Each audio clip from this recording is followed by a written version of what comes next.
All mobile silent. আমাকে আসসালামু আলাইকুম রহমতুল্লাহ বরকাতুহু। ইন্নাল হামদুলিল্লাহ ওয়াসসালাতু ওয়াসসালামু আলা রাসূলিল্লাহ ওয়া আলা আলিহি ওয়া আসহাবিহি ওয়া মান তাবিআ বিহুদা আম্মা বাদ। সুপ্রিয় দর্শক শ্রোতা ভাই বোন, দেশে এবং প্রবাসে যে যেখান থেকে আমাদের সঙ্গে আজকের এই লাইভ অনুষ্ঠানে যোগ দিয়েছেন, আপনাদের সকলকে আন্তরিক অভিনন্দন জানিয়ে শুরু করছি আমাদের আজকের অনুষ্ঠান শরঈ সমাধান।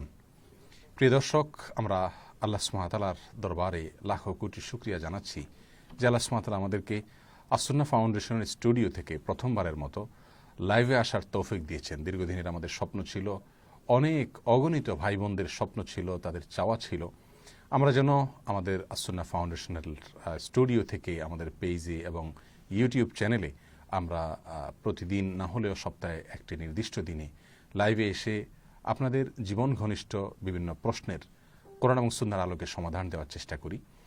তারই আলোকে আলহামদুলিল্লাহ আজকের এই প্রচেষ্টা আল্লাহ সুবহানাহু ওয়া তাআলার দরবারে আমরা দোয়া করি, ফরিয়াদ করি তিনি যেন আমাদেরকে এই মূল্যবান কাজটিকে, আমাদের এই সুন্দর উদ্যোগটিকে, মহৎ এই কাজটিকে আল্লাহ সুবহানাহু ওয়া তাআলা যেন সুন্দরভাবে সুচারুরূপে দীর্ঘদিন পর্যন্ত চালু রাখার, অব্যাহত রাখার তৌফিক দান করেন। প্রিয় দর্শক, আপনারা যারা আমাদের সঙ্গে যোগ দিয়েছেন আজকে প্রথমবারের মতো, আপনাদেরকে বিশেষভাবে অভিনন্দন জানাচ্ছি, মোবারকবাদ জানাচ্ছি, আহলান ওয়া সাহলান জানাচ্ছি যে আপনারা প্রথমবারের মতো আজ আমাদের সঙ্গে যোগ দিয়েছেন। এই প্রোগ্রাম, এই সরাসরি অনুষ্ঠান হয়তো ইনশাআল্লাহ অনেক দূর আল্লাহ সুবহানাহু ওয়া তাআলা রহম করলে, অনুগ্রহ করলে চলে যাবে, কিন্তু প্রথম দিকে আজকে যারা আছেন তাদের এই প্রথমেই অংশগ্রহণ করাটা বিশেষভাবে আমাদের কাছে স্মরণীয় হয়ে থাকবে ইনশাআল্লাহ বিইذنিল্লাহ। প্রিয় দর্শক, আলহামদুলিল্লাহ সুম্মা আলহামদুলিল্লাহ, তথ্য প্রযুক্তির উন্নতির যুগে যোগাযোগ মাধ্যমের সর্বোচ্চ ব্যবহার করবার চেষ্টা আমরা চালিয়ে যাচ্ছি এবং নিয়মিত আলহামদুলিল্লাহ অব্যাহতভাবে আমরা চেষ্টা করছি বিভিন্নভাবে তথ্য প্রযুক্তির সর্বোচ্চ সদ্ব্যবহার করবার জন্য। তারই অংশ হিসাবে, তারই ধারাবাহিকতায় আমরা এই লাইভ প্রশ্নোত্তরের আয়োজন করেছি। আল্লাহ সুবহানাহু ওয়া তাআলা আমাদের সকলের এই প্রচেষ্টা কবুল করুন এবং আমাদের সকলকে আল্লাহ সুবহানাহু ওয়া তাআলা তার কল্যাণের পথে, তার নির্দেশের পথে, তার আনুগত্যের পথে আমাদের ঐক্যবদ্ধভাবে কাজ করবার তৌফিক দান করুন। প্রিয় দর্শক, আলহামদুলিল্লাহ যারা আমাদের সঙ্গে ইতিমধ্যে যোগ দিয়েছেন আপনাদের সকলের প্রশ্নের উত্তর আমরা দেওয়ার চেষ্টা করব, কিন্তু নিঃসন্দেহে আপনারা জানেন যে সবগুলো প্রশ্নের উত্তর দেওয়া আমাদের হয়তো সাধ্যে নাও কুলাতে পারে, কারণ আপনারা খুব ভালো করে জানেন যে অসংখ্য অগণিত হয়তো প্রশ্ন আসবে, কিন্তু সবগুলো প্রশ্ন আমরা যদি টাচ নাও করতে পারি তো ইনশাআল্লাহ আমরা চেষ্টা করব অন্তত আপনাদের যে সকল জীবন ঘনিষ্ঠ প্রশ্নগুলো আছে সেগুলোকে প্রায়োরিটি দিয়ে সেগুলোর উত্তর দেওয়ার, আর পরবর্তীতে আপনাদের প্রশ্নগুলোর মধ্যে থেকে গুরুত্বপূর্ণ প্রশ্নের উত্তর আমরা রেকর্ড করে ইনশাআল্লাহ দেওয়ার চেষ্টা করব। প্রিয় দর্শক, অতএব আমাদের ফেসবুক পেজে যেখানে এই পোস্টটি শেয়ার হচ্ছে সেখানে আপনাদের প্রশ্নগুলো আপনারা লিখুন এবং ইউটিউব আপনারা লিখতে পারেন। ইতিমধ্যে ইউটিউব চ্যানেলে অনেকগুলো প্রশ্ন চলে আসছে, আমরা আল্লাহর নাম নিয়ে শুরু করছি। আল্লাহ সুবহানাহু ওয়া তাআলা আমাদেরকে তৌফিক দান করুন সঠিক উত্তর দেওয়ার জন্য। এমদাদুল হক আপনি প্রশ্ন করেছেন, আপনার প্রশ্ন দিয়ে শুরু করছি ইউটিউব চ্যানেল থেকে। আসসালামু আলাইকুম, আমার প্রশ্ন, বর্তমান সময়ে ঘুষ দুর্নীতি ছাড়া কোনো কাজ, ব্যবসা করা খুবই কঠিন, এমত অবস্থায় একজন মুমিন হিসাবে কি করণীয়? প্রিয় দর্শক, আহমদুল হক ভাই যে প্রশ্ন করেছেন তার প্রশ্ন উত্তরে বলবো যে হ্যাঁ, এটা ঠিক যে আদ-দুনিয়া সিজনুল মুমিন ওয়া জান্নাতুল কাফির, দুনিয়া হলো মুমিনের জন্য জেলখানা স্বরূপ আর কাফিরের জন্য এটা হলো জান্নাত স্বরূপ। অতএব মুমিন কিন্তু দুনিয়াতে ভালো পথে, সৎ পথে চলতে চাইলে সেটার জন্য বহুমুখী বাধা তার বাধার মুখোমুখি তিনি হবেন। অনেক বাধা তার সামনে এসে দাঁড়াবে। তার ভিতরে একটা হলো সৎ এবং হালাল উপায়ে উপার্জন করা। এটা কঠিন একটি কাজ। এই যে কঠিন কাজটি, এটি সম্পাদন করবার জন্য, এই কঠিন কাজটিকে আপনার সহজ করবার জন্য আমাদের সবচেয়ে গুরুত্বের সাথে যে বিষয়টি করতে হবে তা হলো আল্লাহ সুবহানাহু ওয়া তাআলার সাহায্য চাইতে হবে। আল্লাহ সুবহানাহু ওয়া তাআলার কাছে আমরা দোয়া করব আল্লাহ যেন আমাদেরকে হক এবং হালালের পদ্ধতিতে আমাদেরকে জীবনযাপন করার তৌফিক দান করুন। সেই সাথে এর জন্য প্রয়োজন হলো দৃঢ় প্রতিজ্ঞা। একজন মানুষ যদি জান্নাতি তার সত্যিকারের টার্গেট হয়ে থাকে, আল্লাহর সন্তুষ্টি যদি তার জীবনের একমাত্র লক্ষ্য এবং উদ্দেশ্য হয়ে থাকে, সে যদি আখিরাতকে বিশ্বাস করে, জাহান্নামকে বিশ্বাস করে, হিসাব এবং কিতাবের দিনকে, আল্লাহর সামনে দাঁড়াবার যে দিবস সেটিকে যদি সে বুঝছেন। ফাতেমা আক্তার পাপিয়া আপনি প্রশ্ন করেছেন, আসসালামু আলাইকুম শেখ, আমাদের দেশে তো মেয়েদের চাকরি করার জন্য আলাদা কোনো সেক্টর নেই, সেক্ষেত্রে একটা মেয়ে চাকরি করা প্রয়োজন হলে সে কি করবে, যেহেতু সে ইঞ্জিনিয়ারিং লাইনে পড়ছে? দেখুন বোন, প্রথম কথা হলো মেয়ে যতক্ষণ বাবার সংসারে থাকে, বাবার দায়িত্বে থাকেন, স্বামীর সংসারে গেলে স্বামীর দায়িত্বে থাকেন, এটা নিশ্চয়ই আপনি জেনে থাকবেন। অতএব আপনার জন্য চাকরি করাটা এই পর্যায়ে বাধ্যতামূলক নয়। আর যদি আপনাকে চাকরি করতে হয়, বিশেষ করে আপনি ইঞ্জিনিয়ারিং পড়েছেন, সেটাকে অ্যাপ্লাই করতে চান, তাহলে আপনি যদি এমন কোনো জায়গায় চাকরি করেন যেখানে আপনার পর্দা পশিদার ব্যাঘাত ঘটবে না, আপনি কোনো ফিতনায় পতিত হওয়ার আশঙ্কা নেই, কোনো পুরুষের সাথে নির্জনে এটা কক্ষে থাকবার প্রয়োজন হয় না, অন্য পুরুষদের সাথে কাজ করলেও আপনি ফিতনা মুক্ত হয়ে কাজ করবার মতো পরিবেশ থাকে যদি থাকে, তাহলে আপনার জন্য চাকরি করা জায়েজ আছে ইনশাআল্লাহ। এক্ষেত্রেও বলবো যে সুনির্দিষ্ট ঘটনাকে আলাদাভাবে বলে তারপরে সেটা সমাধান নিতে পারলে সেটা ভালো হবে ইনশাআল্লাহ বিন্নিল্লাহ। এ পর্যায়ে আমরা ফেসবুকে যে প্রশ্নগুলো আসছে সেগুলোর দিকে একটু নজর দিচ্ছি। একাধারে ফেসবুক এবং ইউটিউব দুটোটাতে লাইভ হওয়াতে দুইটাতেই প্রচুর পরিমাণ প্রশ্ন আসছে এবং সবগুলোর উত্তর দেওয়াটা টাফ হয়ে যাচ্ছে। আমরা ফেসবুক পেজে আসলাম আমাদের, সেখানে মোহাম্মদ মাহদি হাসান ভাই আপনি সালাম দিয়েছেন। ওয়ালাইকুম আসসালাম রহমতুল্লাহ বরকাত। মাহদি ভাই আপনি জানতে চেয়েছেন, আমরা জানি গায়েবের মালিক একমাত্র আল্লাহ। আমার জানার বিষয় হচ্ছে বিভিন্ন সময় বিভিন্ন ধরনের কবিরাজ তারা রোগীকে দেখে তার নাম, তার বাবার নাম ইত্যাদি বলে ফেলে। তার কথায় প্রশ্নটি বোধহয় নিচে চাপা পড়েছে, অগণিত প্রশ্ন আসছে এবং মুহূর্তের ভিতরে হাওয়া হয়ে যাচ্ছে। যাই হোক, প্রশ্নটা আমরা যেটুকু বুঝতে পেরেছি সেটুকুকে সামনে রেখে আমরা উত্তর দেওয়ার চেষ্টা করছি। আর তা হলো, আমাদের সমাজে এরকম বহু কবিরাজের কাছে মানুষ যায় যারা মানুষকে অনেক গায়েবের সংবাদ দেয়, যেটা মানুষ সচরাচর জানার কথা নয়। এরকম যদি হয় তাহলে সেক্ষেত্রে এই ধরনের কবিরাজের কাছে আমরা যাব না। এরকম কবিরাজের কাছে যাওয়া গুনাহ হবে। যদি তাদের কাছে যাওয়া হয় সেক্ষেত্রে আল্লাহর কাছে আমাদেরকে জবাবদিহি করতে হবে সেজন্য। কারণ রাসূল আকরাম সাল্লাল্লাহু আলাইহি ওয়াসাল্লাম বলেছেন, যে ব্যক্তি কোনো আর্রাফের কাছে আসে, যে ব্যক্তি কোনো গণকের কাছে আসে, যে গুণে ভবিষ্যতের কথা বলে দেয়, তাহলে আল্লাহ সুবহানাহু ওয়া তাআলা তার 40 দিনের ইবাদত কবুল করবেন না। তাহলে আমরা এই হাদিসের আলোকে বুঝতে পারলাম যে এই ধরনের লোকের কাছে যাওয়াও গুনাহের কথা, তার কথা বিশ্বাস করা তো পরের কথা। বিধায় এ ধরনের ব্যক্তির কাছে আমরা যাব না, বিশ্বাসের তো কথা প্রশ্নই ওঠে না। মোহাম্মদ মহিব রায়হান আপনি প্রশ্ন করেছেন, আশুরা রোজা 10 তারিখ রাখতে না পারলে পরে রাখলে কি আশুরা রোজা হবে? পরে বলতে এই মাসে না রায়হান ভাই, আশুরার রোজা আপনাকে আশুরার দিনে রাখতে হবে। এবছর আশুরার রোজা আমরা বাংলাদেশে মানুষ রাখবো ইনশাআল্লাহ মঙ্গলবারে হলো আশুরা, অর্থাৎ মুহররমের 10 তারিখ সোমবার দিবাগত রাতে আপনি সাহারি খাবেন এবং 9-10 দুইটা রোজা রাখা উত্তম। সেক্ষেত্রে সোম এবং মঙ্গল 2 দিন আমরা রোজা রাখবো। আর যদি এই দিনগুলোতে কোনো কারণে রাখতে না পারেন, কেউ আশুরা মিস হয়ে যায়, তাহলে মুহররম মাসে নফল রোজা রাখলে অনেক সওয়াব হয়, সেই হিসাবে আপনি মুহররম মাসে রোজা রাখবেন। কিন্তু আশুরার রোজার যে সওয়াব সেটা কিন্তু আশুরা চলে গেলে আর পাওয়া যাবে না। মুহাম্মদ মাইনুদ্দিন আপনি প্রশ্ন করেছেন, রুকু থেকে উঠতে বাধা কি সহি? এক আলেম বলেছে নাকি বিদাত রুকু থেকে উঠে হাত বাঁধা? দেখুন মাইনুদ্দিন ভাই, রুকু থেকে উঠে আবার আমরা যখন দাঁড়াবো সেখানে হাত বাঁধবো কিনা, এটা নিয়ে আমাদের মধ্যে দুটি মত রয়েছে। আল্লামা বিন বাজ রাহিমাহুল্লাহ তার দৃষ্টিতে রুকু থেকে উঠার পরে আমরা আবার হাত বাঁধবো, আল্লামা আলবানী রাহিমাহুল্লাহ বলেছেন হাত বাঁধবো না। এই যে দুজন স্কলার দুটি মত রয়েছে, সেখান থেকে দুইটা মত মধ্যপ্রাচ্যে প্রচলিত আছে। বিশেষ করে আমাদের দেশেও অনেকেই দুই স্কলারের মতকে ভিন্ন ভিন্নভাবে ফলো করেন। আল্লামা আলবানী রাহিমাহুল্লাহর কথা হলো, রুকু থেকে উঠে দাঁড়িয়ে আলাদাভাবে হাত বাঁধার কথা বিশুদ্ধভাবে প্রমাণিত নয়, বিধায় তিনি এটাকে বিদআহ বলেছেন।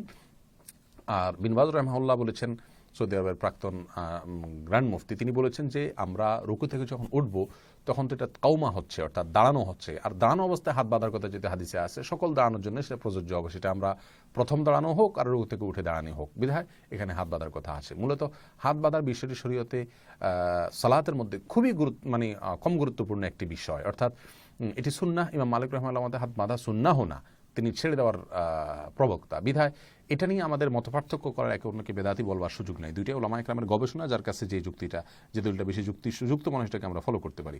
জুমার নামাজের আগে এবং পরে কত রাকাত নামাজ পড়তে হবে, দেখুন এটিও মতপার্থক্যপূর্ণ বিষয়। জুমার সালাতের আগে জোহরের মতো 4 রাকাত সুন্নাত রয়েছে অনেক উলামায়ে কেরামের মতে, আমাদের দেশের উলামায়ে কেরামের মতে তারা জোহরের আগে যেহেতু 4 রাকাত রয়েছে, এটা যেহেতু জোহরের ওয়াক্তেই পড়া হচ্ছে, অতএব সেই 4 রাকাত এখানে রিপ্লেস হবে, এটা একটি মত। আরেকটি মত হলো না, জুমার আগে 4 রাকাত সুন্নাত জোহরের আগে যেরকম আছে সেটা এখানে প্রযোজ্য নয়, কারণ জুমার আগে রাসূল এরকম বলছেন বলে বিশুদ্ধভাবে প্রমাণিত নয়। আর জুমার পরে যদি কেউ মসজিদে পড়েন তাহলে 4 রাকাত, আর বাসায় গেলে পড়লে 2 রাকাত তিনি আদায় করবেন, এরকম বিভিন্ন বর্ণনা দ্বারা প্রমাণ হয়। এরপরে প্রশ্ন এত দ্রুত প্রশ্ন আসছে যে প্রশ্নগুলো দেখে উত্তর দেওয়া খুব কঠিন হচ্ছে। আমরা প্রথমবার প্রিয় দর্শক ক্ষমা সুন্দর দৃষ্টিতে দেখবেন, বেশ কিছু ব্যত্যয় হয়তো দেখা দিবে, কিন্তু ইনশাআল্লাহ পরবর্তীতে আমরা সেটা শিখবো এবং সংশোধন করে নেব ইনশাআল্লাহ। অনেকে বোধহয় সাউন্ড শুনতে পাচ্ছেন না, যারা সাউন্ড শুনতে পাচ্ছেন না লিখে দিচ্ছেন নো সাউন্ড, তারা আশা করছি যে আপনারা যদি ইয়ারফোন ইউজ করেন তাহলে ইনশাআল্লাহ শুনতে পাবেন। শাকের আহমদ আপনি প্রশ্ন করেছেন, আমি যদি অচেনা কারোর হক নষ্ট করি, পরে অনুতপ্ত হলে তাকে মাফ চাইবার জন্য না পাই, তাহলে কিভাবে সেই গুনাহ মাফ করব, যেহেতু বান্দার হক আল্লাহ মাফ করবেন না। দেখুন, যদি অর্থনৈতিক হক হয়, তারকে যদি পাওয়ার সুযোগ না থাকে, তার পক্ষ থেকে আপনি দান করে দিবেন, সেটা তো অর্থনৈতিক হকের ক্ষেত্রে। আর যদি কারোর অর্থনৈতিক হক বা আর্থিক অধিকার নষ্ট না করি, এমনি শারীরিক কোনো অধিকার বা সম্মানগত কোনো অধিকার নষ্ট করেন, তাকে গালমন্দ দিয়ে থাকেন, তাকে মারধর করে থাকেন, পরবর্তীতে আপনি অনুতপ্ত হন কিন্তু তাকে খুঁজে না পান, তাহলে তার পক্ষ থেকে আল্লাহ সুবহানাহু ওয়া তাআলার কাছে আপনি মাপ চাইবেন। আল্লাহ সুবহানাহু ওয়া তাআলার কাছে বলবেন, আল্লাহুম্মা গফিরলাহু ওয়ারহামহু, আল্লাহ আমার সেই ভাইকে মাফ করে দিন। তার পক্ষ থেকে সদকা করতে পারেন, তার জন্য আল্লাহর কাছে মাপ চাইতে পারেন, তাহলে ইনশাআল্লাহ আল্লাহ সুবহানাহু ওয়া তাআলা আপনাকে উদ্ধার করবেন ইনশাআল্লাহ। অগণিত প্রশ্ন আসছে। ইসলামী ব্যাংকে ডিপিএস সম্পর্কে কিছু বলেন। এটা মৌলিক কথা, বিস্তারিত বলা এখানে খুব কঠিন হবে, সংক্ষেপে বললে ভালো হয়। সাউন্ড বাড়ানোর কথা পরামর্শ দিচ্ছেন। সাউন্ড আমাদের এখানে যতটুকু সম্ভব আমরা বাড়িয়েছি, তারপরে আপনাদের কাছে ভলিউমকে সর্বোচ্চ ব্যবহার করুন। ইনশাআল্লাহ পরবর্তীতে আমরা দেখব যে সাউন্ডে কোনো সমস্যা আছে কি না। আসসালামু আলাইকুম ভাই, সৌসিজদা একটা না দুইটা? সৌসিজদা দুইটা ভাই, সৌসিজদা একটা নয়। হজরত আলী জানতে চেয়েছেন, নামাজে সিজদা যাওয়ার সময় হাঁটু আগে দিব নাকি হাত আগে দিব? দেখুন, দুইটাই হাদিস দ্বারা প্রমাণিত। ওলামা ইকরামের মতে আগে হাত দেব পরে হাঁটু দিব। আবার অনেক ওলামা ইকরাম রাসূলুল্লাহ থেকে হাদিস প্রমাণিত আছে যে তিনি আগে হাত দিয়েছেন পরে হাঁটু দিয়েছেন। আবার অনেক ওলামা ইকরাম বলেন না, আগে হাঁটু দিব পরে হাত দিব। রাসূল আকরাম সাল্লাল্লাহু আলাইহি ওয়াসাল্লাম থেকে যেটা প্রমাণিত আছে আগে তিনি হাত দিয়েছেন হাঁটু দিয়েছেন, সেটা বিচ্ছিন্ন ঘটনা। তিনি অসুস্থ ছিলেন বা কোনো কারণে তিনি এটা করেছেন বলে থাকেন। দুই পক্ষে ওলামা ইকরাম রয়েছেন। জিএনএস নয়ন প্রশ্ন করেছেন, উম্মার ঐক্যের জন্য আমাদের করণীয় কি? দেখুন, উম্মার ঐক্যের জন্য সোশ্যাল মিডিয়াতে আমরা যারা আছি, তারা একে অন্যকে ঘায়েল করা, একে অন্যকে দোষারোপ করে বা কটাক্ষ করে আক্রমণ করে বক্তব্য দেওয়া থেকে আমরা বেঁচে থাকি। একে অন্যের প্রতি আমরা সহনশীল হয়ে অত্যন্ত স্নেহের সাথে একে অন্যের ভুল ত্রুটি সম্ভব হলে ধরাই, আর সবচেয়ে বেশি নিজের ভুলগুলো নিজে ধরি এবং অন্যের জন্য কল্যাণকামী হই। এটা ঐক্যের জন্য প্রাথমিক কাজ আমরা করতে পারি ইনশাআল্লাহ। মোহাম্মদ শাহজামাল আপনি প্রশ্ন করেছেন, আসসালামু আলাইকুম রহমতুল্লাহ, মাননীয় শেখ, আমার একটা প্রশ্ন। দেখুন, আপনার প্রশ্নগুলো সংক্ষেপে লেখার চেষ্টা করবেন প্লিজ, কারণ প্রশ্ন খুব দ্রুত চলে যাচ্ছে এবং আমি দেখতে পাচ্ছি না। ফলের বাগানে কয়েক বছরের জন্য লিজ দেওয়া যাবে কিনা? হ্যাঁ, লিজ দেওয়া যাবে ফলের বাগান কয়েক বছরের, কোনো অসুবিধা নেই ইনশাআল্লাহ। ইহুদিরা পবিত্র আশুরার রোজা 10 মুহররম কেন রাখে? এ সম্পর্কে বুখারীর হাদিসে আসছে যে তাদের নবী মুসা আলাইহিস সালামকে আল্লাহ তাআলা মুক্তি দিয়েছেন ফেরাউনের কবল থেকে তার জাতি সহকারে এই দিনে, সেজন্য মুসা আলাইহিস সালাম রোজা রেখেছেন। তার অনুকরণ ইহুদিরাও রোজা রাখে, এটা বুখারীতে বর্ণিত হয়েছে। এরপরে বোরকা পরে মুখ খোলা রাখলে হবে কিনা, নাকি মুখও ঢাকতে হবে? কামরুল হাসান ভাই প্রশ্ন করেছেন। বিশুদ্ধ এবং সবচেয়ে নিরাপদ মত হলো বোরকা পরলেও আপনাকে মুখ ঢাকতে হবে, এটা হলো সবচেয়ে নিরাপদ মত। কারণ হলো ওলামা ইকরামের অনেকেই বলেছেন যে মুখ ঢাকা জরুরি নয়, তবে ফিতনার আশঙ্কা থাকলে অবশ্যই ঢাকতে হবে, ব্যাপারে কারোর দ্বিমত নাই। আর আজকের যুগে মেয়েদের মুখাবয়ব দেখে পুরুষরা ফিতনা পতিত হয়, এটা আমরা কে না জানি। বিধায় ফিতনা থেকে বাঁচবার জন্য মুখ ঢেকে রাখাটাই হলো নিরাপদ এবং উত্তম। কারণ আমি গীবত করা হলে সে লোকের কাছে মাফ চাইতে না পারলে কি করণীয়? তার জন্য আল্লাহর কাছে ক্ষমা চাইবেন, আল্লাহর কাছে ক্ষমা চাইবেন, তার পক্ষ থেকে সাদাকা করবেন, ইনশাআল্লাহ আল্লাহ সুবহানাহু ওয়া তাআলা রহম করবেন। কোন কালের কাপড় পরা যাবে, কোন কালারের কাপড় পরা যাবে না? পুরুষদের জন্য লাল কালারের কাপড় পরা যাবে না এবং হলুদ কাপড় তারা পরবেন না, এছাড়া যে কোনো কাপড় তারা পরতে পারবেন ইনশাআল্লাহ। আর মহিলারা সব কালারের কাপড় পরতে পারবেন। আসরের দিনে কি খিচুড়ি খাওয়া যাবে? আসরের দিন তো রোজা রাখা সুন্নাত, আপনি খিচুড়ি খাবেন কেন? আপনার জন্য রোজা রাখা যেহেতু সুন্নাত, এদিন তো আপনি খিচুড়ি কেন, ভাতও খেতে পারবেন না, এটা আপনি রোজা রাখবেন। আর যদি রোজা না রাখেন তাহলে ভাত যেমন খেতে পারবেন খিচুড়িও খেতে পারবেন, কোনো অসুবিধা নাই। তবে বেদাতীরা এদিনে খিচুড়ি খায়, খিচুড়ি বিতরণ করে বিশেষ কিছু কুসংস্কারের কারণে, সেই বেদাতের খিচুড়ি খাবেন না। আপনার বাসার বাড়িতে যদি কাকতালীয়ভাবে ওই দিন খিচুড়ি রান্না হয় খেতে পারেন, কোনো অসুবিধা নেই। তবে এই দিনের বিশেষ কোনো ফজিলত মনে করে আপনি খিচুড়ি খাবেন না, সেটা জায়েজ হবে না। ইসলামী ব্যাংকগুলোতে ডিপিএস কি সুদ নয়? এই বিষয়ে আমরা বলেছি যে বিস্তারিত আলোচনা করার প্রয়োজন হবে, সংক্ষেপে উত্তর দেওয়া কঠিন। 4 রাকাত ফরজের শেষে 2 রাকাত পেলে আগের 2 রাকাত নামাজ কিভাবে পড়বো? স্বাভাবিক নিয়মই পড়বেন। কেরাত সূরা মিলানো, সূরা ফাতিহার পরে মিলানো না মিলানোর মতো পার্থক্য আছে, মিলানোটা নিরাপদ। আর প্রশ্ন করেছেন মলি, ওনার সাথে একটু রাগারাগি হলে আমার চার বোন, প্রশ্নগুলো খুব দ্রুত চলে যাচ্ছে এবং কোনোভাবেই শো করছে না টেকনিক্যাল সমস্যার কারণে। কারো পিতামাতা যদি নেশা করে, যেমন সিগারেট বা পানের সাথে জর্দা খায়, তাহলে করণীয় কি? তাদেরকে বুঝাবেন, যদি বিশেষ করে নেশা জাতীয় কিছু খায় তাহলে সেক্ষেত্রে বুঝাবেন। আর যদি বুঝিয়ে না পারেন, কোন অবস্থাতেই তার সাথে দুর্ব্যবহার করা যাবে না। যাকে দিয়ে বোঝালে কাজ হবে তাকে দিয়ে বোঝানোর চেষ্টা করবেন ইনশাআল্লাহ। নাজনীন আমিন, আপনি প্রশ্ন করেছেন ভাঙতি রোজা রাখার বোধহয় নিয়ম জেনেছেন। ভাঙতি রোজা আগে রাখতে হবে, আশুরা রোজার আগে। আশুরা রোজার ফজিলতের চাইতে ভাঙতি রোজা রাখার গুরুত্ব বেশি, সেটা খেয়াল করতে হবে। ঢাকা গিয়ে 4-5 দিন থাকলে কি কসর হবে? জি, অবশ্যই কসর হবে। যদি ঢাকায় আপনার নিজস্ব বাসা না থাকে, আপনি কসর পড়বেন।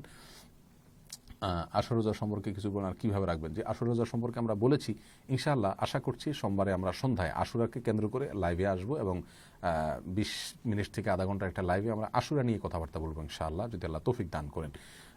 এখানে শুধু এটুকু বলে রাখি, আশুরা রোজা 2টা রোজা রাখা উত্তম, 9 এবং 10, আর সেটা হলো আগামী সোম এবং মঙ্গলবার 2 দিন। শেখ জাকাতের টাকা দিয়ে কি ইসলামী বই বিতরণ করা যাবে? এটা নিয়ে ওলামাদের মতো পার্থক্য রয়েছে। অনেক ওলামা ইকরামতে করা যাবে, আরবের স্কলারদের মতো বিশেষ করে করা যাবে ইনশাআল্লাহ বিইذনিল্লাহ। অতএব ওইটা আপনি করতে পারেন। ইউটিউব এবং ফেসবুকে এত পরিমাণ প্রশ্ন আসছে যে সত্যিকার অর্থে এগুলোর উত্তর দেওয়া, সবগুলোর উত্তর দেওয়া খুব টাফ হয়ে যাচ্ছে। তারপর আমরা কিছু কিছু দিচ্ছি ইনশাআল্লাহ। ইউটিউবে তানিম সুলতানা, আপনি প্রশ্ন করেছেন পায়ে হাত দিয়ে সালাম করা প্রসঙ্গে জানতে চাচ্ছি। দেখুন, পায়ে হাত দিয়ে সালাম দেওয়া প্রসঙ্গে বলবো যে সালাম মুখে দিবেন, পায়ে হাত দিয়ে সালাম শরীয়ত থেকে আসে নাই, এটা হিন্দুদের থেকে আসছে, কদমবুসি বা আপনার পদধূলি নেওয়া থেকে আসছে। আর মেহরবানি করে আপনারা যদি সকলে একটি জায়গায় প্রশ্ন করেন, অর্থাৎ ফেসবুক শুধু প্রশ্ন করেন, তাহলে ভালো হয়। কারণ ইউটিউব ফেসবুক দোনো জায়গা থেকে প্রশ্ন দেখে উত্তর দেওয়া খুবই কঠিন হয়ে যায়। অনুগ্রহ করে আপনারা শুধুমাত্র আজকের মতো অন্তত শুধু ফেসবুকে আপনারা প্রশ্নটা লিখুন এবং সেখান থেকে আমরা উত্তর দেওয়ার চেষ্টা করবো ইনশাআল্লাহ বিইذনিল্লাহ। ডক্টর হুমায়ুন কবির রশিদ, আপনি প্রশ্ন করেছেন, যদি কেউ কথা দিয়ে আমার মনে কষ্ট দেয়, আমার তার প্রতি কেমন ব্যবহার উচিত? আমি যদি রাগ করে থাকি, তাকে কিছু বলে ফেলি, আমি কি গুনাহগার হব? দেখুন, আল্লাহ সুবহানাহু ওয়া তাআলা কোরআনে কারীমের ভিতরে বলেছেন যে ওয়াইন তাফু, যদি তোমরা ক্ষমা করে দাও তাহলে সে তাকওয়ার খুব কাছাকাছি, হুয়া আকরাবু লিত-তাকওয়া। আল্লাহ সুবহানাহু ওয়া তাআলা অন্য আয়াতে বলেছেন যে যদি তোমরা ক্ষমা করে দাও তাহলে সেটা তোমাদের জন্য উত্তম হবে।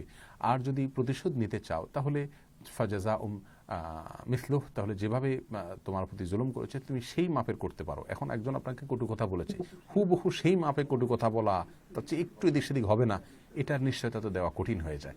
সেজন্য ক্ষমা করে দেওয়া উত্তম। আর যদি প্রতিশোধ নিতেই চান, আপনার অধিকার আছে, সে যেটুকু কষ্ট দিয়েছে সেটুকু দেওয়া, তার বেশি করলে সেটা গুনাহ হয়ে যাবে, সেটা খেয়াল করতে হবে ইনশাআল্লাহ। অনেকে সাউন্ড শুনছেন না, কিন্তু আমার মনে হয় এটার পরিমাণ খুব কম। বেশিরভাগ মানুষ সাউন্ড শুনছেন, বিধায় যারা সাউন্ড শুনছেন না তাদের বোধহয় কোনো টেকনিক্যাল সমস্যা থাকতে পারে।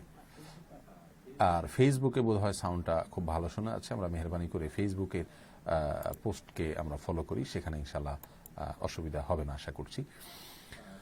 সম্রাট ইসলাম জানতে চাইছেন, আসসালামু আলাইকুম, হাঁটুর উপরে কাপড় থাকা অবস্থায় ওযু হবে কিনা? উত্তর হলো হ্যাঁ সম্রাট ভাই, হবে। হাঁটুর উপরে কাপড় যদি থাকে ওযু হবে না এমন কোনো কথা নেই, হবে। টাইগার, স্পিড, 7 আপ, কোকাকোলা এগুলো খাওয়া কতটুকু শরীয়ত সম্মত? এগুলো না খাওয়া উত্তম, যেহেতু এগুলো শরীরের জন্য ক্ষতিকর, বিশেষ করে স্পিড, টাইগার এগুলো। কিন্তু এগুলোকে হারাম বলার কোনো কারণ নেই, কারণ এখানে হারাম কোনো উপাদান আছে এটার প্রমাণ আজ পর্যন্ত কেউ পরিষ্কারভাবে দিতে পারেননি, বিধায় সন্দেহমূলকভাবে এটাকে হারাম বলা যাবে না। আল্লাহ সুবহানাহু ওয়া তাআলা বলেছেন, লিমা তুহাররিমু মা হাল্লাল্লাহু লাক, আল্লাহ তাআলা যা তোমার জন্য হালাল করেছে কিভাবে তুমি হারাম করো? বিধায় না জেনে আমাকে হারাম বলা যাবে না। অনেকেই বলে থাকেন হারাম এটাকে। এরপরে প্রশ্ন করেছেন রাইফা আখতারি, আপনি প্রশ্ন করেছেন মক্কা মদিনা লকেট পরে টয়লেটে যাওয়া যাবে কিনা। মক্কা মদিনার বোধহয় কোনো লকেট হয়তো বা ইয়েতে থাকতে পারে গলায় পরার জন্য, মক্কা মদিনার ছবি টবি ইত্যাদি সম্বলিত, সম্ভবত জানতে চেয়েছেন কাবাগরের ইত্যাদি, এটা পরে টয়লেটে যাওয়া যাবে কিনা? উত্তর হলো যাওয়া যাবে না, সেরকম কোনো হাদিসে বলা হয়নি। কিন্তু তারপরেও উত্তম হবে, নিরাপদ হবে সেটাকে লুকিয়ে রাখার, অন্তত পকেট টকেটে নিয়ে রাখার, ওইটার প্রতি সম্মান দেখানোর উদ্দেশ্যে। এরপরে জানতে চেয়েছেন কামরুল ভাই, জোহরের নামাজ ফরজ 4 রাকাত সুন্নাত এবং 2 রাকাত নামাজ পড়লে পরিপূর্ণ হবে কিনা? হ্যাঁ, যদি কোনো কারণে 4 রাকাত ফরজের সাথে শুধু শেষে 2 রাকাত সুন্নাত পড়েন, প্রথম 4 রাকাত নাও পড়েন, হয়ে যাবে ইনশাআল্লাহ। কিন্তু পুরোটা পড়াই উচিত। মাঝে মধ্যে এরকম হয়ে গেলে ইনশাআল্লাহ গুনাহ হবে না। মহিলা ও পুরুষের নামাজের মধ্যে কি কোনো পার্থক্য আছে? এটাও একটা বড় একাডেমিক আলোচনা বিষয়। এখানে সংক্ষেপে উত্তর দেওয়ার মতো বিষয়গুলো মেহরবানি করে দিবেন। মহিলারা কি পায়ে মোজা পরে নামাজ পড়তে পারবে? জি হ্যাঁ, পায়ে মোজা পরে নামাজ পড়তে পারবে। মানহাজ মানে কি? মানহাজ মানে হলো পদ্ধতি। মানে কে কোন পদ্ধতিকে ফলো করে সেটা হলো মানহাজ। অট্ট হাসি দিলে কি অজু ভেঙে যায়? না, অট্ট হাসি দিলে অজু ভাঙবে না, হাসিতে কখনো অজু ভাঙে না। সিদরাতুল মুনতাহা নামের নাম রাখা যাবে কিনা? হ্যাঁ, সিদরাতুল মুনতাহা নাম রাখা যাবে, অসুবিধা নেই। দূরে না গেলে কসর হবে না, কথাটা কি ঠিক?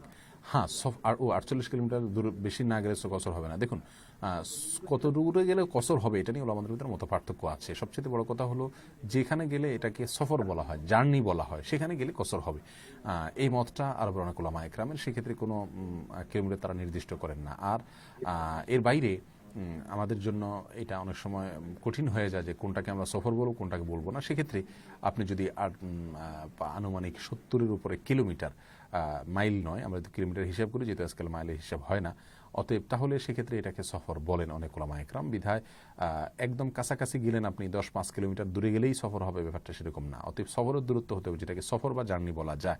আমরা কিলোমিটার যদি সেটাকে কনভার্ট করি তাহলে সেক্ষেত্রে 70-75 কিলোমিটারে গেলে সেখানে আমরা কসর করবো ইনশাআল্লাহ।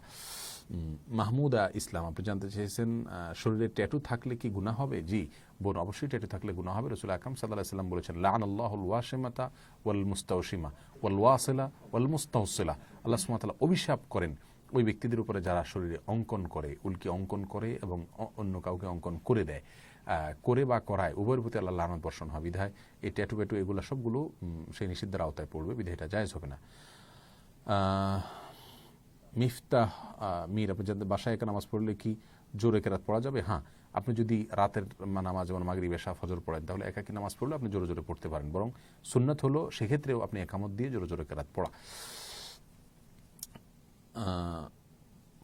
এরপরের প্রশ্ন,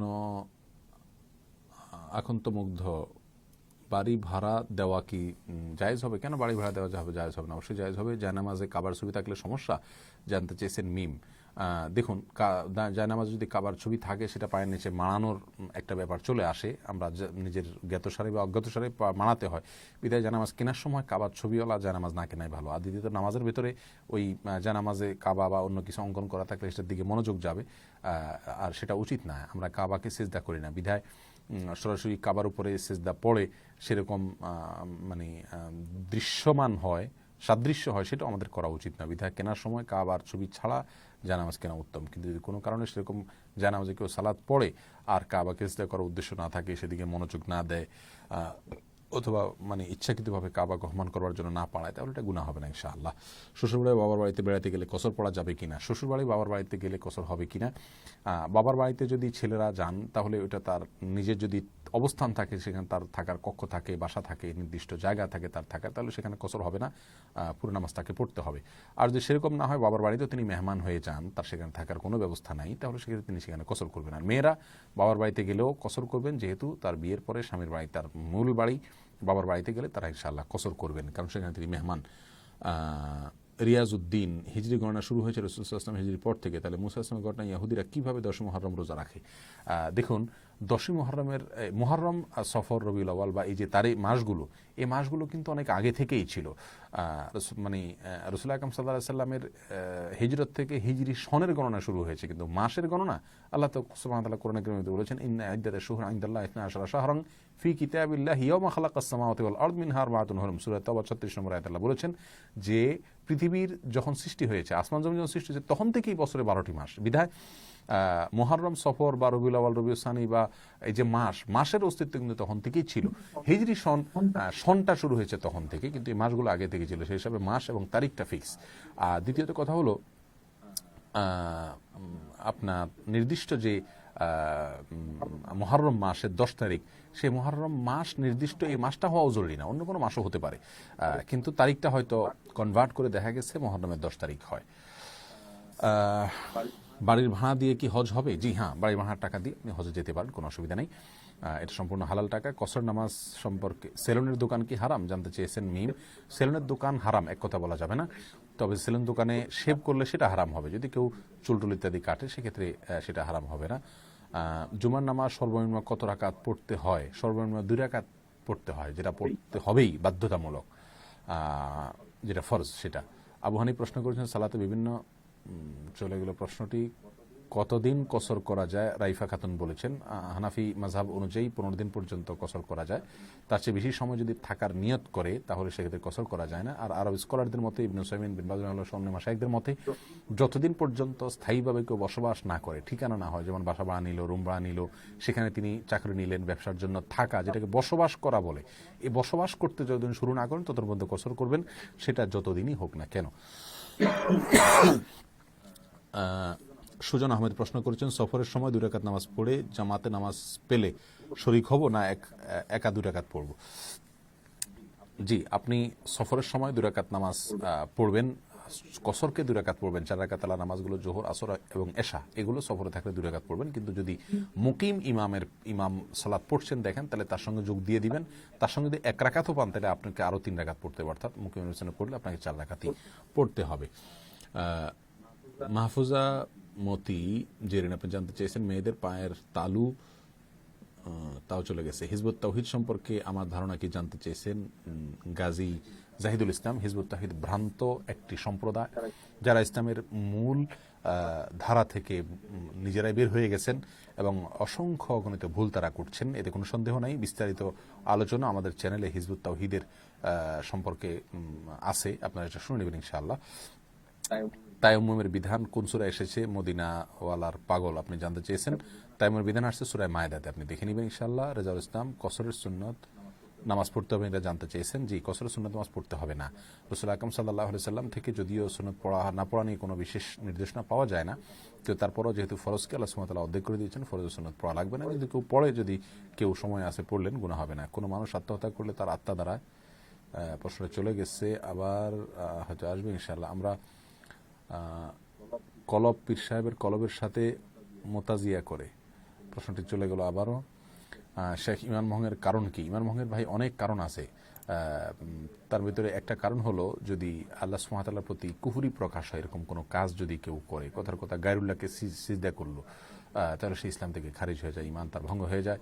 কোনো আল্লাহর প্রতি কোরআনে কারীমের কোনো আয়াতকে অস্বীকার করলো, আল্লাহ নবী সাল্লাল্লাহু আলাইহি ওয়াসাল্লামকে অস্বীকার করলো, শিরকে আকবর করলো, কুফরি আকবর করলো, নেফাকে আকবর করলো, এগুলো সবগুলোর ফলে মানুষের ইমান থেকে মানুষ খারিজ হয়ে যায়।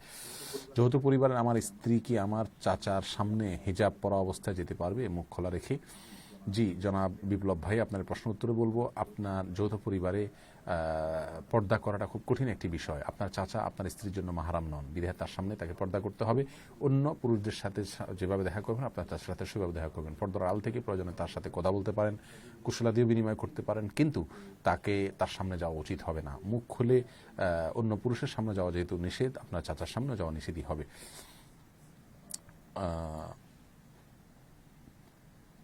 জুমা নামাজে টাকা দিয়ে বড়শি বা মাছ ধরা জায়েজ হবে কিনা? আজিজুল হক ভাই, এটি একটু গুরুত্বপূর্ণ প্রশ্ন। টাকা দিয়ে বড়শির মাছ ধরা যাবে কিনা? অনেক সময় দেখা যায় 500-1000 টাকা দিয়ে একটা টিকিট কেনা হয়, নির্দিষ্ট জায়গা থেকে যে যা মাছ ধরে নিতে পারে, এটা জায়েজ কিনা? শরীয়তে এক্ষেত্রে মৌলিক নীতিমানা হলো, এমন কিছু বিক্রি করা জায়েজ না যার অস্তিত্ব নেই। এখানে বড়শি দিয়ে মাছ ধরাটা এই টাকা দিয়ে জায়েজ হবে আমার দৃষ্টিতে, কারণ এখানে মাছটা বিক্রি করা হয় না। যদি এমন করা বলা হতো যে তুমি এই যে কয়টা মাছ ধরতে পারো আমি 1000 টাকা দামে বিক্রি করলাম তোমার কাছে, তাহলে জিনিসটা জায়েজ হতো না। কারণ কয়টা মাছ পাবো না পাবো কোনো তার নিশ্চয়তা নাই। সেখানে আমি 1000 টাকা তাকে দিলাম, বেশি পাইলাম সেক্ষেত্রে সে মনক্ষুণ্ণ হবে, অথবা আমি কম পাইলাম সেক্ষেত্রে আমি মন খারাপ করব। এই যে একটা মতপার্থক্যের জায়গা তৈরি হতে পারে, সেজন্য এটা জায়েজ নাই। কিন্তু যদি বড়শি আপনি বাওয়ার জন্য, ওখানে বড়শি দিয়ে মাছ ধরার জন্য আপনি প্রবেশ পত্র হিসাবে, অনুমোদন পত্র হিসাবে টিকিট নেন 500, 1000, 2000 যে কোনো টাকা দিয়ে, তাহলে সেটা প্রবেশপত্র হিসাবে যে কোনো অ্যামাউন্ট নেওয়াই যেতে পারে। এক্ষেত্রে শরীয়তে কোনো অসুবিধা নাই ইনশাআল্লাহ শরীয়তের দৃষ্টিতে। ওযু করার সময় মসজিদ থেকে খাওয়ার পানি সংগ্রহ করা যাবে কি? হ্যাঁ, মসজিদ থেকে খাওয়ার পানি সংগ্রহ করা যেতে পারে, যদি সে পানি নেওয়াতে মসজিদে পানির কোনো শূন্যতা দেখা না যায়, সেক্ষেত্রে আপনি পানি সংগ্রহ করতে পারেন। প্রস্রাবের পর শুধু পানি ব্যবহার করলে অসুবিধা হবে কি? প্রস্রাবের পর যদি শুধু পানি ব্যবহার করেন এবং আপনার প্রস্রাবের ধারা বন্ধ হয়েছে মোটামুটি আপনি নিশ্চিত হন, তাহলে কোনো অসুবিধা নেই ইনশাআল্লাহ। যে কোনো কালারের বোরকা পরা যাবে? জি, যে কোনো কালার বোরকা পরা যাবে, তবে এমন কালার পরা উচিত নয় যে কালার, বা এমন কোনো বোরকা পরা উচিত নয় যেটা অন্য পুরুষদের দৃষ্টিকে নিজের দিকে বরং আকৃষ্ট করে। মনির ভাই প্রশ্ন করেছেন, আসসালামু আলাইকুম শেখ, আমি ঢাকায় স্থায়ীভাবে থাকি, এখন আমি আমার গ্রামের বাড়িতে গেলে কি কসর হবে? গ্রামের বাড়িতে যদি আপনার বাড়ি থাকে, অর্থাৎ গ্রামের বাড়ি আছে, গ্রামের ঘর আছে, তাহলে সেক্ষেত্রে আপনার কসর হবে না, সেখানেও পূর্ণ নামাজ পড়তে হবে। এটা কথা মনে রাখতে হবে। আমাদের একাধিক বাড়ি থাকতে পারে, কারোর 2টা বা 3টা ঠিকানা থাকতে পারে। ঢাকায় তিনি ভাড়া থাকেন, কোথাও কোথাও ম্যাচে থাকেন, বা তার বাসা আছে, আবার গ্রামেও তার বাড়ি আছে। তাহলে 2 জায়গায় তিনি পরিপূর্ণ নামাজ পড়বেন, এটা অনেকেই খেয়াল করেন না। এটা আমাদের খেয়াল করতে হবে। কোনো মানুষ আত্মহত্যা করলে তার আত্মা দ্বারা বাড়ির মানুষের কোনো ক্ষতি হবে কিনা মানিক ভাই জানতে চেয়েছেন। না, কেউ যদি আত্মহত্যা করে তার আত্মা দ্বারা বাড়ির মানুষের কোনো ক্ষতি হবে না, এটা কুসংস্কার। কেউ আত্মহত্যা করলে তার আত্মা ফিরে ফিরে আসে বাড়িতে, মানুষের ক্ষতি হয়, এই ধরনের কথা কুসংস্কার, এর সাথে ইসলামের কোনো ভিত্তি নেই। আল্লাহ সুবহানাহু ওয়া তাআলা কোরআনে কারিমে পরিষ্কারভাবে জানিয়েছেন, লাইসাল ইনসানু ইল্লা মা সাআ, যে যা করবে তার ফল সে পাবে। তিনি আত্মহত্যা করলে তিনি গুনাহ করেছেন, কিন্তু বাড়ির মানুষ তো গুনাহ করেন না, বিধায় তারা কেন ক্ষতিগ্রস্ত হবেন। এক মেয়েদের অনেকগুলো প্রশ্ন আসছে, কিন্তু এত দ্রুত যাচ্ছে যে আমি দেখে পাচ্ছি না। ছেলের বউকে শ্বশুর সামনে পর্দা করতে হবে? না, ছেলের বউকে শ্বশুর সামনে পর্দা করতে হবে না, কারণ শ্বশুর এর সঙ্গে তার বিবাহ হারাম, এবং তিনি তার সঙ্গে পর্দার কোনো বিধান নাই। তার সঙ্গে তিনি দেখা করতে পারবেন ইনশাআল্লাহ, তবে অবশ্যই সেটা স্বাধীনতার সাথে। সৌদি আলেম মোহাম্মদ আল আরিফি কি সহি আকিদার? দেখুন, সৌদি আলেম মোহাম্মদ আল আরিফি সম্পর্কে বিস্তারিত তো আমি জানি না, তবে মৌলিকভাবে তিনি যে সমস্ত তার আলোচনা আছে অনলাইনে, তার কিছু কিছু আমি শুনেছি, তাতে বড় ধরনের কোনো সমস্যা আছে বলে মনে হয়নি। মানহাজগত ছোটোখাটো ত্রুটি থাকতে পারে, কিন্তু যেটার কারণে মানুষ শিরক কুফরিতে লিপ্ত বা আহলে সুন্নাত জামাত থেকে খারেজ, এরকম কোনো বড় সমস্যা মনে হয়নি। যে সালাদগুলোতে সশব্দে কিরাত পড়া হয়, সেই সালাদগুলো একাকী পড়লে কি সশব্দে পড়বো নাকি নীরবে? হ্যাঁ, সেই সালাদগুলোর মধ্যে একাকী পড়ি, তাহলে একামত দিয়ে সশব্দে পড়বো, এটা উত্তম। এবং হাদিস এই সম্পর্কে ফজিলতের কথাও এসছে। তার কথা, মসজিদে জামাত শেষ হয়ে গেছে, আপনি একাকী সালাদ পড়বেন মসজিদে গিয়ে, তাহলে সেক্ষেত্রে আপনি একামত দেন এবং উচ্চস্বরে পড়েন, যাতে করে আপনার তেলাওয়াত শুনে, আপনার আওয়াজ শুনে অন্য মানুষ এসে আপনার সাথে যোগ দিতে পারে। নবী সাল্লাল্লাহু আলাইহি ওয়াসাল্লাম নিরক্ষর ছিলেন, এ ব্যাপারে কিনা এভাবে জানতে চাই। জি, আবু মুয়াজ ভাই আপনি জানতে চেয়েছেন রাসূল সাল্লাল্লাহু আলাইহি ওয়াসাল্লাম নিরক্ষর ছিলেন? হ্যাঁ, তিনি নিরক্ষর ছিলেন। তিনি লেখাপড়া লিখতে জানতেন না, পড়তে জানতেন না। অলৌকিকভাবে কখনো কখনো বিচ্ছিন্ন ঘটনা ঘটেছে, কিন্তু মৌলিকভাবে তিনি লিখতে বা পড়তে জানতেন না। এটা আল্লাহ সুবহানাহু ওয়া তাআলা ইচ্ছাকৃতভাবে তাকে এইভাবে রেখেছেন, যাতে করে মক্কার মুশরিকরা বলতে না পারে যে তিনি শিক্ষিত মানুষ, এই সাহিত্যপূর্ণ কোরআন তিনি আবিষ্কার করেছেন। এই কথাগুলো যেন বলতে না পারে, সেজন্য আল্লাহ সুবহানাহু ওয়া তাআলা তাকে নিরক্ষর রেখেছেন। আর তিনি মানে আক্ষরিক অর্থে নিরক্ষর ছিলেন সেটাও সঠিক নয়, কারণ আল্লাহ সুবহানাহু ওয়া তাআলা তাকে যে জ্ঞান দান করেছেন তা সারা পৃথিবীর সকল জ্ঞানীদের জ্ঞানের চাইতে অনেক ঊর্ধ্বে। অতএব আজকের যুগে নিরক্ষর বলতে যেটা বোঝানো হয়, অর্থাৎ কোনো ধরনের জ্ঞান বিজ্ঞান জানা, রাসূল সাল্লাল্লাহু আলাইহি ওয়াসাল্লাম কিন্তু সেই অর্থে নিরক্ষর ছিলেন না, নাউজুবিল্লাহ। নিরক্ষরের বলতে কোনো লেখা পড়তে পারা বা নিজে লিখতে পারা, এইটা তিনি জানতেন না, সেই অর্থে বলা যেতে পারে। তারপরে এই শব্দ রাসূল আকরাম সাল্লাল্লাহু আলাইহি ওয়াসাল্লামের শানে ব্যবহার না করে আমরা উম্মি যে শব্দটি আসছে সেটিকে আমরা ব্যবহার করতে পারি। তিনি লেখা পড়তে পারতেন না, লিখতে পারতেন না, কিন্তু জ্ঞান এবং বিজ্ঞানের আধার ছিলেন তিনি। আল্লাহ সুবহানাহু ওয়া তাআলা গায়েবের ইলম তাকে দান করেছেন এর মাধ্যমে। ইয়াজিদ সম্পর্কে আমাদের কি ধারণা থাকা উচিত? মাহমুদ হাসান বলেছেন, দেখুন, ইয়াজিদ সম্পর্কে আমাদের সবচেয়ে উত্তম হবে নীরব থাকা, কারণ ইয়াজিদ হুসাইন রাদিয়াল্লাহু তাআলা হত্যার ঘরে সরাসরি প্রত্যক্ষ তার ভূমিকা ছিল কিনা এ নিয়ে যথেষ্ট কথা আছে। আল বিদায়া ওয়ান নিহায়া ইবনে কাসির রাহিমাহুল্লাহ, তার নিজের এবং ইবনে তাইমিয়া রাহিমাহুল্লাহ সহ অনেক উলামাদের মধ্যে উল্লেখ হয়েছে যে আসলে ইয়াজিদ তার ওবায়দুল্লাহ ইবনে জিয়াদ সহ অন্যদেরকে হুসাইন রাদিয়াল্লাহু তাআলাকে হত্যা করবার নির্দেশ দেয়নি, তারা নিজে থেকে তাকে হত্যা করেছেন, এবং তিনি তাকে আটকে রাখার বা ধরে নিয়ে আসার জন্য নির্দেশ করেছিলেন। এরকম যদি হয়ে থাকে তাহলে এই খুনের জন্য অন্তত তার দায় থাকবে না, আর সেক্ষেত্রে তাকে আমরা এই খুনের জন্য দোষী করব না, যদিও তার আরো অনেক দোষ আছে। কিন্তু যে জন্য দোষী করব তা হলো এই খুনের পরে খুনিদেরকে তিনি কোনো শাস্তি দেন নাই এবং উল্লেখ করার মধ্যে কোনো ভৎসনা করেননি। তবে এই যে ভূমিকা তার, সেই ভূমিকার কারণে সে অবশ্যই ভৎসনা যোগ্য, সে ফাসিক ছিল, এতে কোনো সন্দেহ নেই। তাকে ফাসিক এবং সে আল্লাহর অবাধ্য ছিল, গুনাহগার, পাপিষ্ট ছিল, এবারে কোনো সন্দেহ নয়। তবে তাকে কাফির অনেকে বলে ফেলেন। কাফির বলতে হলে আল্লাহকে অস্বীকার করেছে বা বড় কুফরি করেছে বা অস্বীকার করেছে, এই জিনিসটি প্রমাণ করতে হবে। এবং হুসাইন রাদিয়াল্লাহু তাআলা হত্যার বিষয়ে যেহেতু তার ভূমিকাটা আলোচনা সাপেক্ষ এবং সবচাইতে বিশুদ্ধ মত অনুযায়ী সরাসরি তার নির্দেশ ছিল না, বিধায় তাকে কাফের বলা কঠিন হবে, এবং এই ব্যাপারে অন্তত তাকে বড় ধরনের দোষী করা, সাব্যস্ত করা কঠিন হবে। ইমান ভঙ্গ হওয়ার কোনো বই থাকলে বলে দেন। আজিম মজুমদার ভাই, ইমান ভঙ্গ হওয়ার জন্য অনেকগুলো বই আছে। কাজী ইব্রাহিম সাহেবের একটা বই আছে ইমান ভঙ্গ হওয়া প্রসঙ্গে, বাংলাদেশের কোনো একটা প্রকাশ করে যেটা পড়তে পারেন, এবং ডক্টর আব্দুল্লাহ জাহাঙ্গীর রাহিমাহুল্লাহর ইসলামী আকিদা বইটি পড়লেও আপনি ইমান ভঙ্গ হওয়ার কারণগুলো সম্পর্কে জানতে পারবেন। আর অনেকগুলো বই আছে সংশ্লিষ্ট, সেগুলো পড়তে পারেন। সাইফুল আলম, আসসালামু আলাইকুম হুজুর, আল্লাহ আপনাকে হায়াতে দান করুন। জি জাযাকুমুল্লাহ খাইর। আমরা প্রশ্ন করার চেষ্টা করি, মেহরবানি করি। ইয়াজিদিরা কি মুসলমান? জি ভাই, সে পাপিষ্ট ছিল, ফাসেক ছিল, এতে কোনো সন্দেহ নাই, কিন্তু অমুসলিম বলা এটা খুব কঠিন একটি কাজ, যদিও কেউ কেউ অমুসলিম বলেছেন। আশুরা রোজা কয় তারিখে রাখতে হবে? 10 তারিখে, সেপ্টেম্বরের 10 তারিখ অর্থাৎ মঙ্গলবার, এবং সাথে আরেকটা দিন সোমবার অর্থাৎ 9 তারিখ রাখতে হবে। আর না হলে 10-11 মঙ্গল বুধ রাখতে হবে। কোনো পুরুষের জেহাদের ভয়ে দেশ ছেড়ে বিদেশ চলে যাওয়া কি গুনাহ হবে? অবশ্যই, যদি কোনো জায়গায় জেহাদ ফরজ হয়ে থাকে আর জেহাদের ভয়ে দেশ ছেড়ে বিদেশ পালায়, তাহলে তার জন্য অবশ্যই গুনাহ হবে। আল্লাহ তাআলা মাফ করুন। মেয়েদের এবং ছেলেদের নামাজের পদ্ধতির পার্থক্য সম্পর্কে বলেছি। ব্যাংকে জব চলে গেছে। প্রশ্নটি, মুহররমের 10 তারিখে কি রোজা রাখা যাবে? জি, মুহররমের 10 তারিখে তো রোজা রাখতে হবে, রাখা যাবে না, সুন্নাত এটা। আজান হলে মাথায় কাপড় দিতে হবে কিনা? না বোন সাদিয়া সুলতানা, আজান হলে মাথায় কাপড় দেওয়ার কোনো নির্দেশ শরীয়তে নাই। আমাদের গ্রাম দেশে অনেক সময় মেয়েদেরকে বলা হয় আজান হলে মাথায় কাপড় দিতে হবে। আজান হলে পুরুষদের যদি মাথায় টুপি দেওয়া না লাগে, তাহলে মেয়েদের কাপড় দিতে হবে কেন? এটা হলো নারী বিদ্বেষী মানুষদের কথা। আজান হলে মাথায় কাপড় দিতে এমন কোনো কথা নেই। তবে হ্যাঁ, বাসা বাইরে থাকলে সর্বাবস্থায় মাথায় কাপড় থাকতে হবে, সেটা আজানের সাথে কোনো সম্পর্ক নাই। আর বাসায় থাকলে আজান শুনলেই মাথায় কাপড় দিতে হবে, এটা ভুল ধারণা। যেভাবে আছে সেভাবে থাকবেন।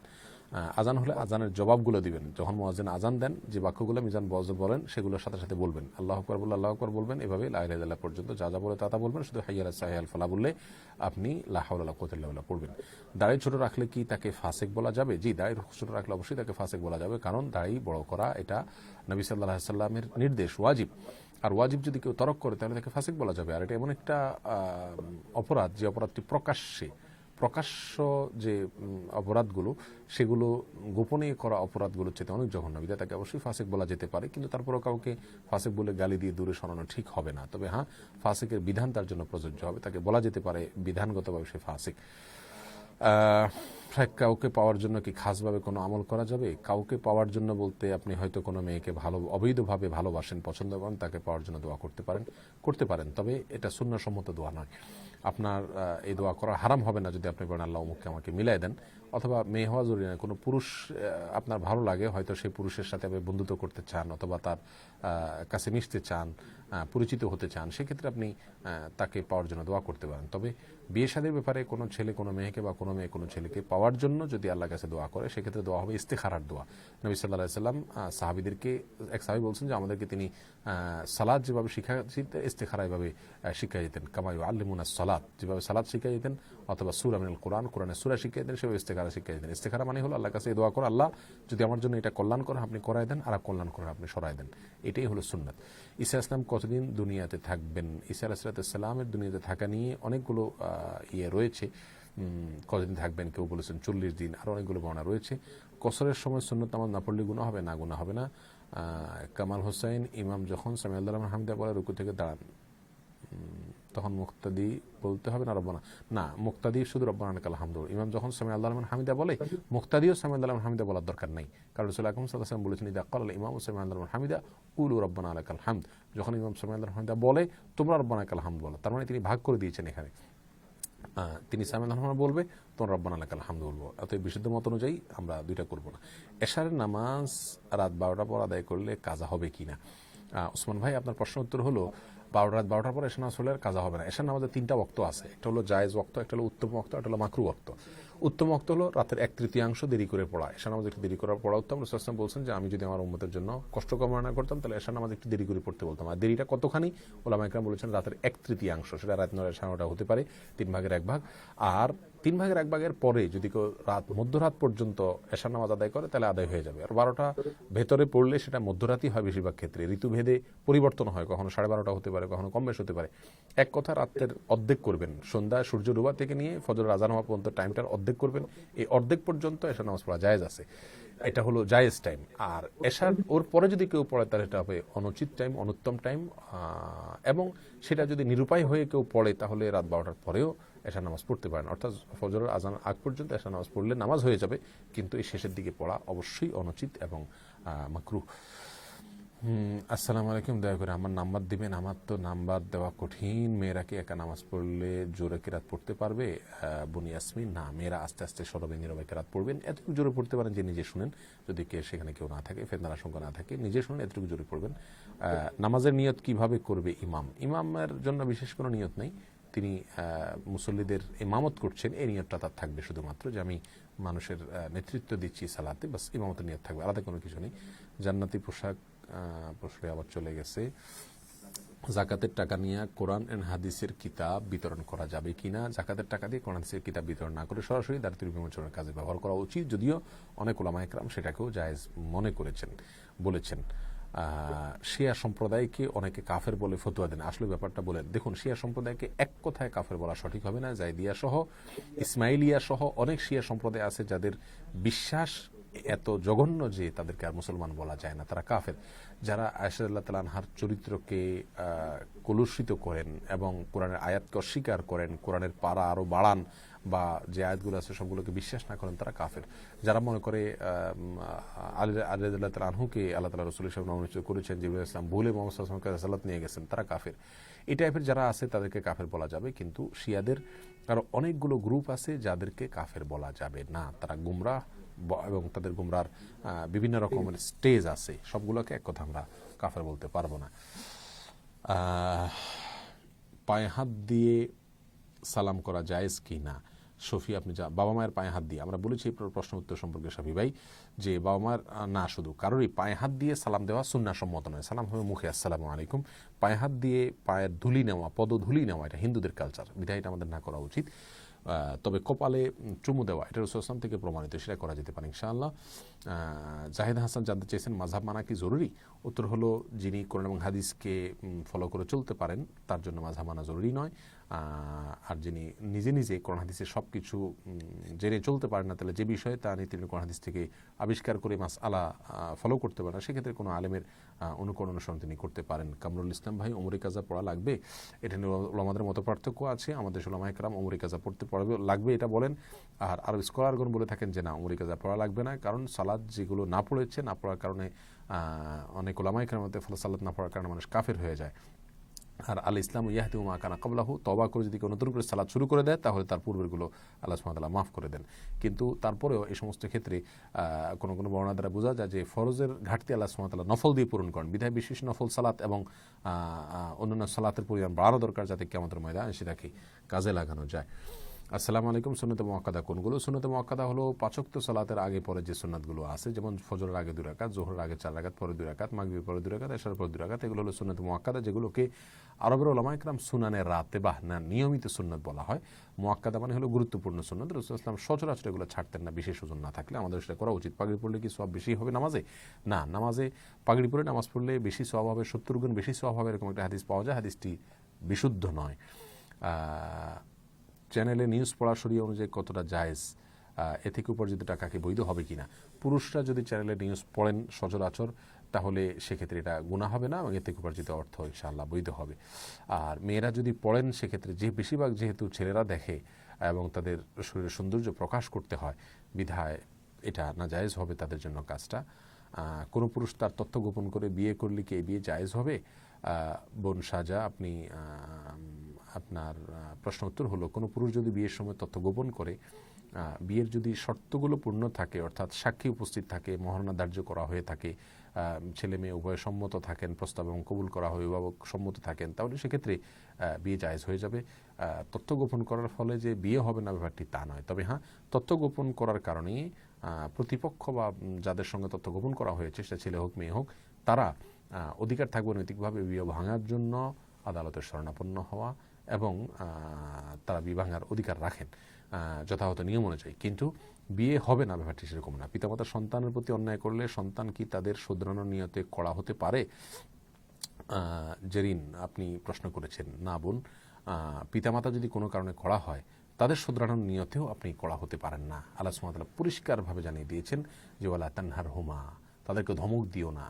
এবং কমনভাবে আল্লাহ সুবহানাহু ওয়া তাআলা বলেছেন, আল্লাহ সুবহানাহু ওয়া তাআলা কিন্তু এখানে বলেছেন ইম্মা ইয়াবলুগান্না ইনদাকাল কিবারা আহাদুহুমা, মা বাবার দুজনের একজন, আও কিলাহুমা, অথবা উভয় যদি বার্ধক্যে পৌঁছে যায়, তখন বার্ধক্যে পৌঁছালে মানুষের হিতাহিত জ্ঞান থাকে না, উল্টাপাল্টা কথা বলে, তখন তাদেরকে কিন্তু শাসন করার একটা প্রশ্ন আসে।